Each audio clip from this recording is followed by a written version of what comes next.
Welcome to Soul Shift, where modern science meets soul and real life meets transformation. I'm Allie Anderson, and I'm here with my co-hosts, Mindy Gorman-Pletzer and Christine Morgenstern-Shin. And today's conversation feels like one so many women are quietly sitting in. That moment where something inside you starts asking, is this it? Or maybe more gently, what's next? Not because something is wrong, but because something is shifting. And today we're joined by a wonderful woman, Hilary Reynolds. Hilary is the founder of She Said Next and a marketing and growth strategist with 28 years of experience in nonprofit marketing and fundraising. After decades of building mission-driven campaigns and turning 50, Hilary began asking a different question. What's next? What started as a personal reflection became a platform for helping women navigate midlife with clarity, peace, and intention.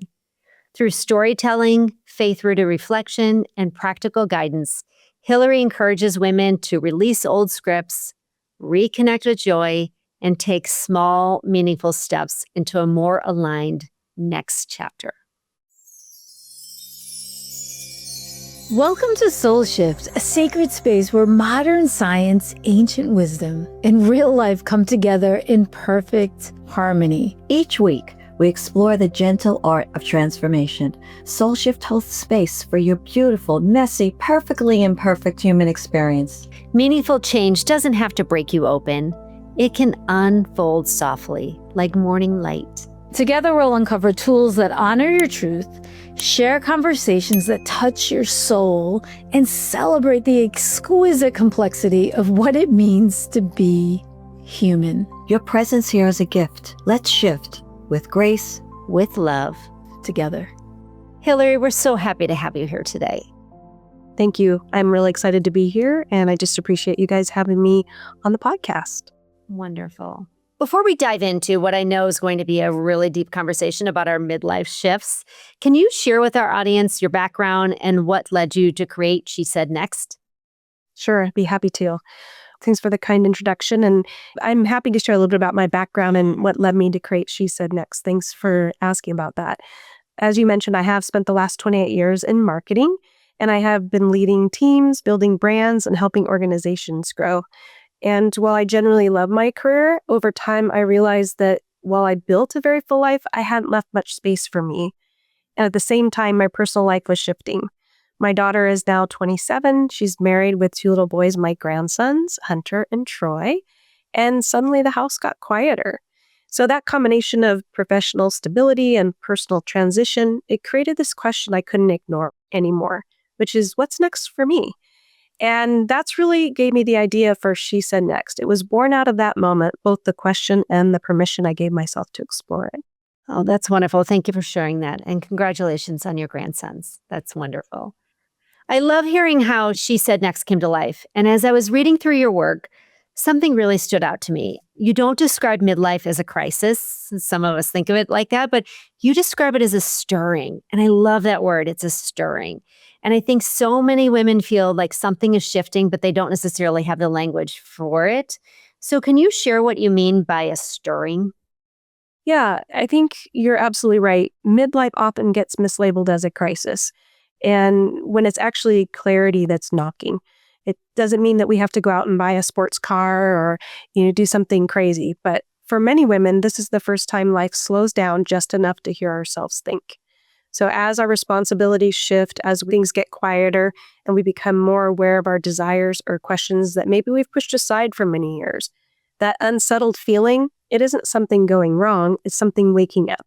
It's a stirring, which is an invitation to pay attention, not to panic. I think many women have tied their worth to being needed. I know I did. It was always about what did my daughter need and what does my husband need. But midlife is an opportunity for us to stop and unlearn that our values don't always come from roles or productivity. We also have to unlearn comparison and perfection because that's what steals joy and purpose. So this is a season about remembering who you are beyond what you do for everybody else. I love that. What you're saying, Hilary, is just so relatable. And I love the concept of She Said Next. And when you partner that with a concept of stirring, it really becomes something that we can yearn for, something we can move towards instead of thinking of parts of our life as being final or over. I really love that so much. And I think a lot of women come to this season of life realizing that they've been living inside roles for so long. And rather than shutting the door, we can think about that stirring as opening a door to so many possibilities, right? And back to those roles have been beautiful and meaningful, but for many women, they were very limiting.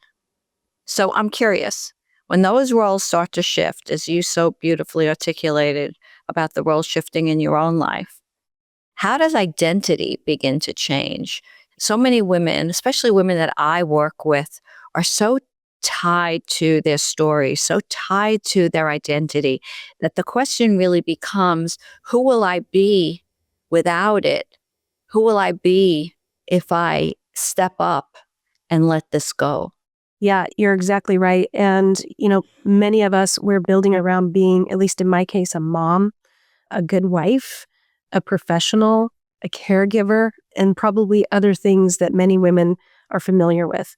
But those roles, they shift. And when they do, it can feel very disorienting, like the ground moved from underneath us. But midlife is actually an opportunity to reclaim identity rather than lose it. It's a chance to stop and ask, who am I beyond what I do for others?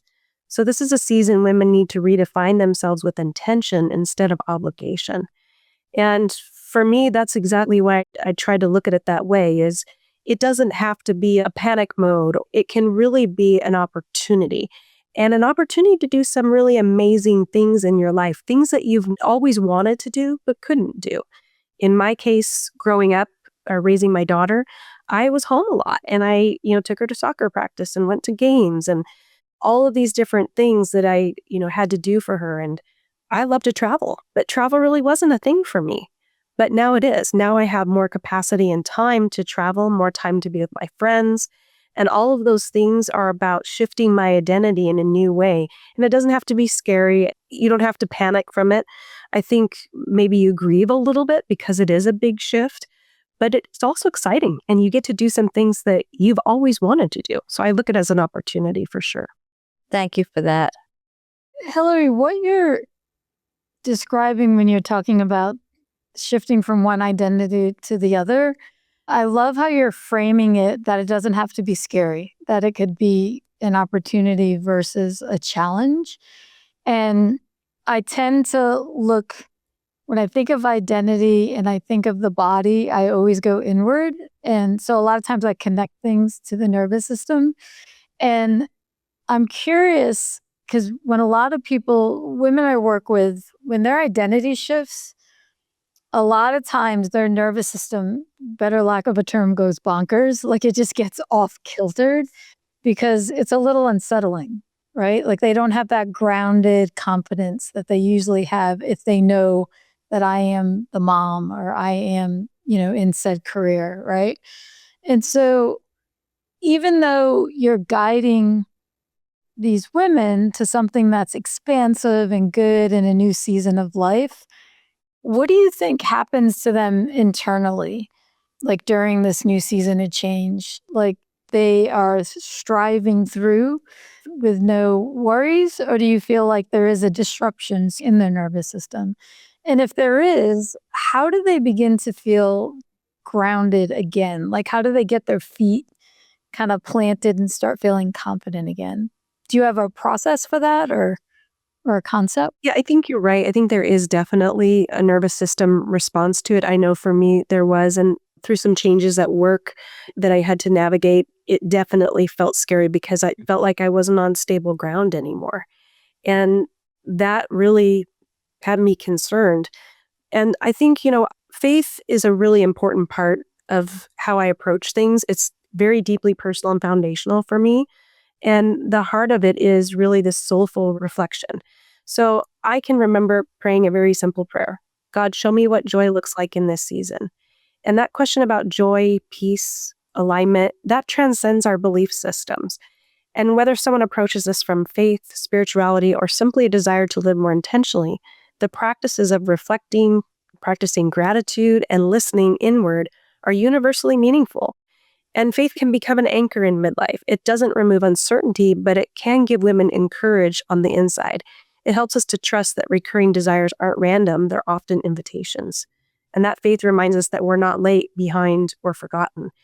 And for me, that definitely has been the cornerstone and anchoring point to calm my nervous system and to really deeply trust that God already has a plan for me. And this is a time of excitement. This should be where I should be looking forward to what is new. Look at it as positive and then the great things you get to experience that you couldn't before. What you shared was so layered that I think anyone could connect to it, no matter where they are on that spectrum of believing in, a higher power or God or, the universe or nature, whatever it is for them. I think that connecting how we feel inside to that, knowing that it's not just us, is a really powerful way to get through. So thanks for sharing.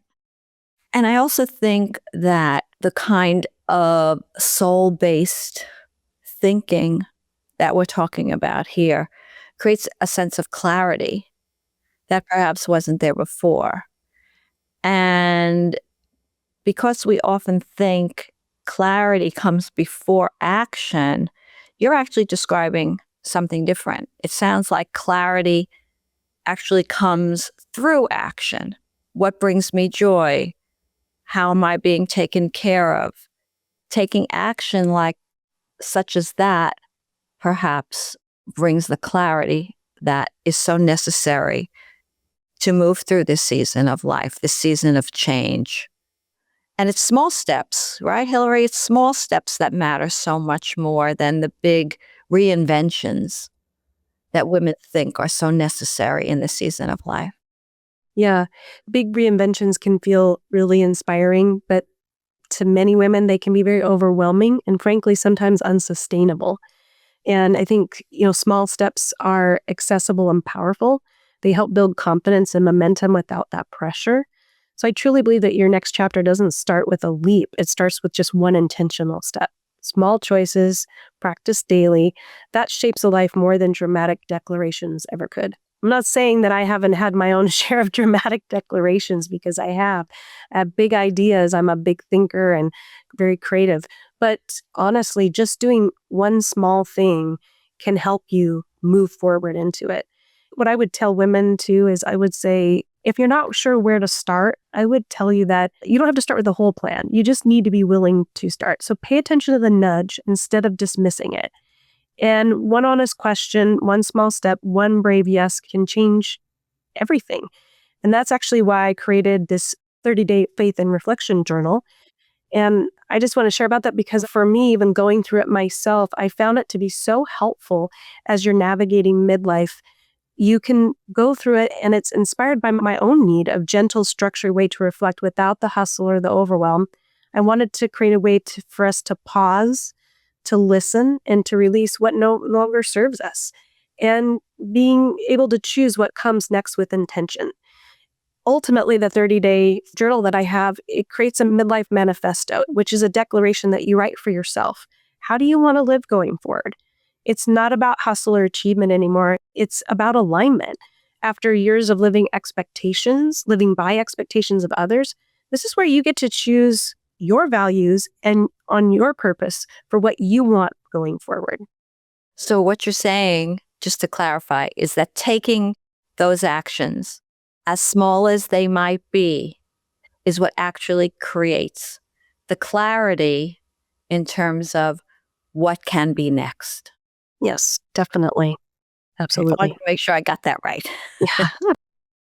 Yeah. Everything you're doing to me makes so much sense from a nervous system perspective too, because these small steps, that's literally what we teach. The smaller the step, the more comfortable it is for the physical body, and intentional creates a safety in the body.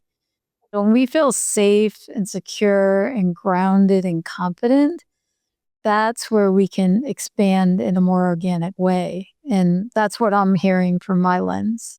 Absolutely. And I think it is important that women do feel safe and confident. And this is the time in our lives where if we can ground ourselves first in what we know to be true and what we really want for our future, for the next phase in our next chapter in our life, and that's where that journaling comes in, then we have something that gives us basically a playbook for how to carry it out. And that playbook establishes safety and confidence because we know we're confident women. We've done our time helping others. This is what we want. This is how we're going to take it forward. And we can do that with confidence because we know exactly the direction that we want to go. I think your 30-day journal is just, people are going to love working through that and sort of find it as a really great guidance because I think so many women hit this stage of life and feel like, all this is changing. If kids are leaving the home, their parents are aging, and they start to feel like, I need to reinvent myself. I need to figure out who's the new me. And I think what you're offering is just simplicity. It's just slow down, take 30 days to take these small questions and reflect a little bit, right? And really come back to yourself. And it doesn't have to be a big reinvention. So I love that. And I'm grateful that you created that. And Hilary, I want to shift just a little bit because I know your journey wasn't about reinventing yourself in a big way, but I want to hear about your My Wine Walk and what that experience sort of taught you and how that came about also. Thanks for bringing that up. In addition to She Said Next, I also have on Instagram, you can find me there, or at my website. It's called mywinewalk.com. And when I was kind of going through and trying to figure out what I wanted to do with this next phase of my life, I started to want to explore. I'm a very creative person, as I mentioned. I wanted to explore different things. And my love of wine started as a simple curiosity, but it grew into more learning, travel, storytelling, and eventually this idea behind my wine walk. And that turned me into a bit of an influencer, which I hadn't really planned on being, but it has come with some great opportunities. And so it surprised me how my curiosity of trying something new opened doors I'd never planned.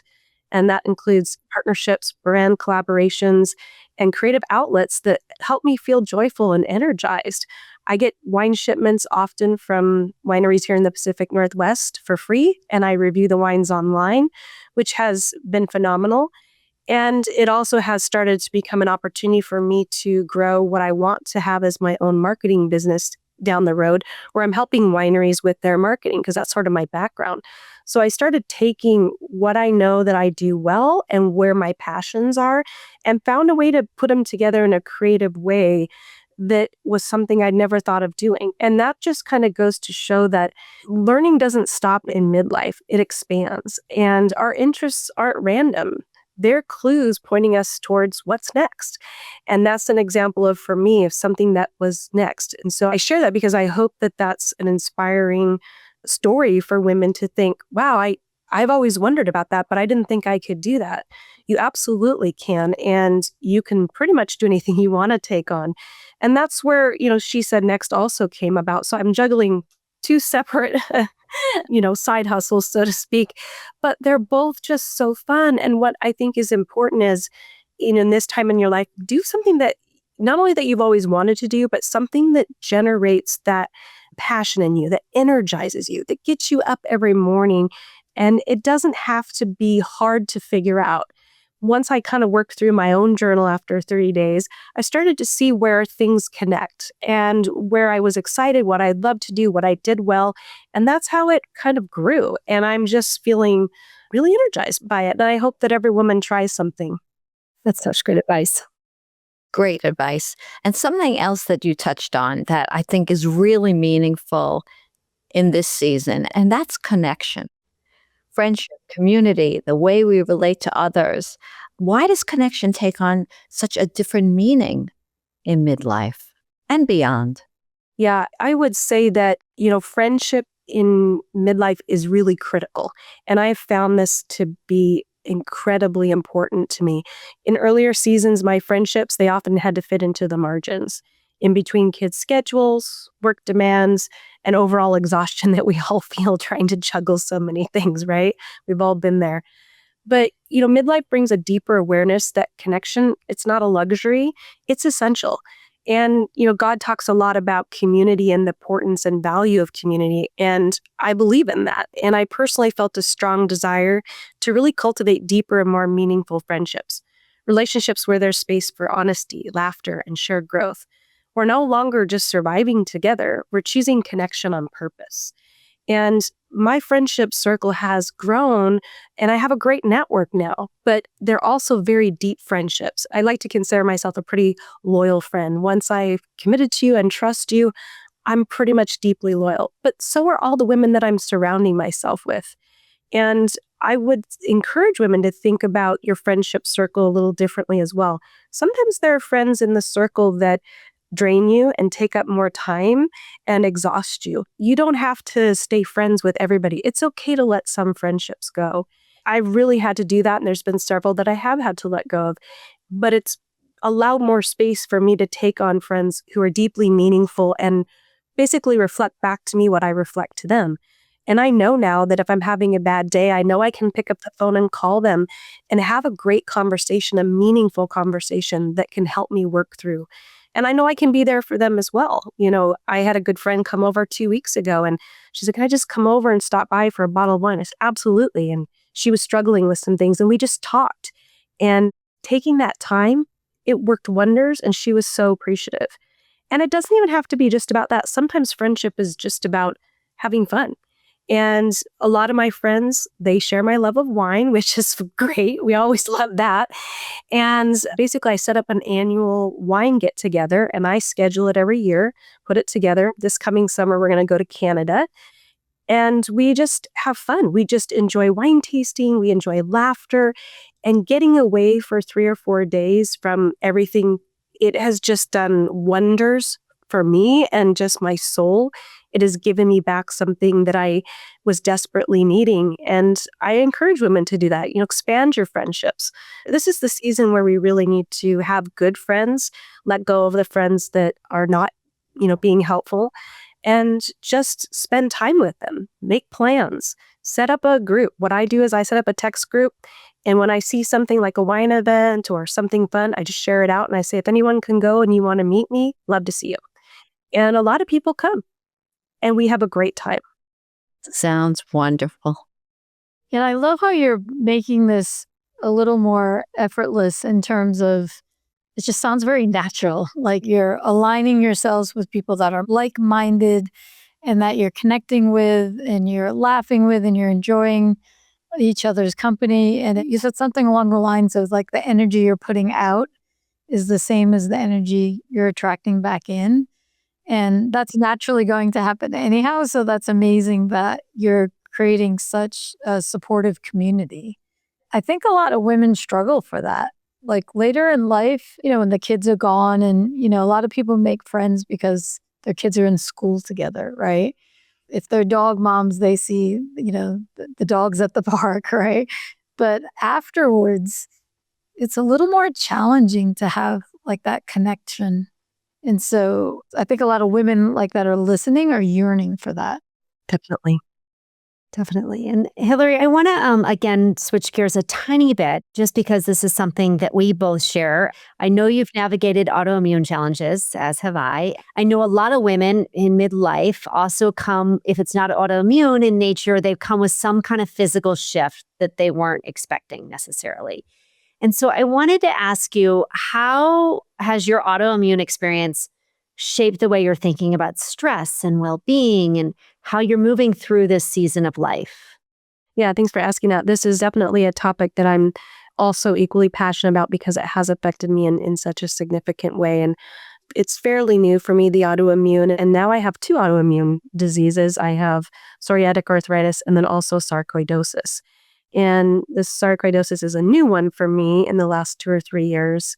And it affects my lungs and it builds up granulomas, which makes it hard to breathe, but it also causes a lot of joint pain and then fatigue. And some days the fatigue is absolutely so exhausting I can't function. And then I have days like today where I feel pretty good and I feel like a normal person again. And I've noticed the more that I have talked with women that there are increasingly more and more women out there in midlife who are experiencing autoimmune challenges. And if it's not autoimmune, it could be some other health related issue. And so when you're living with something like that, especially in midlife, I think it really forces you to rethink everything. You have to stop and think about the effect that it has on your stress level, what it does to the pace of what you do every day, the food that you eat, experiencing rest, and ultimately how this all leads to joy. Because that's what we're really talking about is, keeping joyful and moving forward and finding what's next. But sometimes there are limitations that pull us back. And I had to learn that pushing harder isn't always an option. And for me, I'm someone who's high challenge. And so this has really humbled me. And it shifted how I think about success and happiness. So I have to prioritize low stress. I have to prioritize nourishment, rest, and the simple pleasures. And I think all of you understand that. You talk about that quite a bit with your audiences as well. And it just reinforces the idea that in midlife, it is equally important to find what's next for you to keep you energized, but your health is also critically important. And it's not always just your physical health, it's emotional and spiritual too. And as women, that's where having those friendships, going back to that, is so important because they're the people who understand you the best. They're the people who know you. But you also have to figure out how to manage your own life and your own health, because if you're not well and putting yourself first, then it makes it harder for you to enjoy the things that you want to try and do. So I just encourage women, it's not something to shy away from. It's not something to be embarrassed by, but learn about it, understand it, and then manage it and be okay to say no. I mean, there are days when I just have to say, I'm sorry, I can't go. And that's because I know that my body needs time to slow down and rest. And I don't have to say yes to everything. I need to prioritize myself in order to reach what I want in terms of keeping joy in my life. I love that you shared that. I feel like it's been consistent in all of your messaging is this idea of just peace with where you are, right? And if today is a harder day and you have to say no to rest, then that's okay. Embrace this space of peace with where you are today. I think that's an important message, especially in this world of everything's measured by achievement. So I really am grateful that today we're talking about just being very comfortable with this life shift and this space that we're all holding together. So thank you. If you notice the sign behind me, it says, "It is well with my soul." And I was at a garage sale and I saw this sign and I just knew I had to have it because it's so core to just that sense of peace and being okay with where you're at and deep trust and saying, this is what it is today. Tomorrow's a different day and it might be better tomorrow, but whatever it is today, I'm okay with it. And there's a tremendous shift when we connect to the deepest part of our soul. We are in such a place of alignment. That deepest part of our soul is truly where joy and love, not in the romantic sense, but just love and that deepest breath exists. So I thank you for sharing that. I can really relate. Hilary, this has been such a grounding and really, really encouraging conversation. So thank you for today. And before we close out, I definitely want our listeners to know where can they find the 30-day journal that you were talking about? Yep. I would say go ahead and visit me online at www.shesaidnext.com and you can download it's a free 30-day reflection journal. Be sure and sign up for my newsletter where I share encouragement, reflection prompts, and guidance for midlife women. And give me a follow on Instagram at She Said Next and join the conversation there. This isn't a season that you have to figure out alone. And I would love to connect with each and every one of you. Wonderful. And I do really encourage our listeners to follow Hilary on Instagram, She Said Next, because everything she posts is so encouraging and uplifting. And I've told Hilary before that sometimes I feel like it's just the message I needed to see today. So thank you. Well, thank you guys for having me. Absolutely. Thank you for being here. And thank you for giving us language that so many women are feeling. And to everyone who's listening today, maybe today's takeaway is simply this, to trust that question of what's next. It isn't something to fear. It's just something to follow. And we don't necessarily have to do it all at once. Start with Hilary's 30-day journal. Nothing ever has to be done perfectly. It's just one small step at a time. And midlife isn't the end of your story, and it may just be the beginning of an aligned chapter. And we'll share all of Hilary's links in the show notes so that you can continue learning from her. And if this episode resonated with you, we'd love for you to subscribe, leave a review, or share it with someone who might need this message today. And as always, let's keep shifting gently together. Thank you for sharing the sacred time today. We hope something in this conversation touched your heart and offered nourishment for your soul's journey. Remember, transformation is most effortless when it happens one tender shift at a time. Until next week, we invite you to carry one insight from today into your life. Not as a task. Think of it as a superpower to yourself. If something resonated, we'd love to hear from you. If you're joining us on YouTube, feel free to leave us a comment below. Your words ripple outward, offering connection and comfort to others walking this path beside you. If Soulship feels like home, please subscribe and consider leaving us a review. Your support will help us reach more hearts that need to hear they're not alone. We're holding you in love, so know you're not alone.